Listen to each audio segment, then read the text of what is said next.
parle de plus en plus de l'intelligence émotionnelle. Qu'est-ce que ça veut dire, cette affaire-là? En fait, dans ma perception à moi, c'est est-ce que les émotions que je ressens modifient ma communication, mon langage, mes mots que je partage avec les autres? Quand je suis en colère, est-ce que mon langage est agressif? Est-ce que les mots que je choisis sont plus méchants? Quand je suis dans la joie, qu'est-ce que je partage? Mon non-verbal, il rêve de quoi? Mais l'intelligence émotionnelle, c'est cette gestion-là. Il faut apprendre justement à reconnaître nos émotions, dire oui, j'ai cette émotion-là. Est-ce que c'est correct d'avoir une émotion? Ben oui. J'ai-tu le droit d'être en colère? Ben oui. Il faut peut-être commencer par comprendre pourquoi je suis en colère. Mais souvent, les colères sont animées par des patterns qu'on a vécus.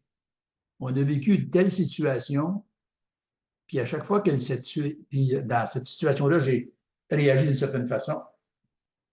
Puis maintenant, quand il arrive quelque chose qui ressemble à ça, ben, je retourne dans cette même émotion-là et là, je la vis difficilement et là, toute ma communication est vraiment différente.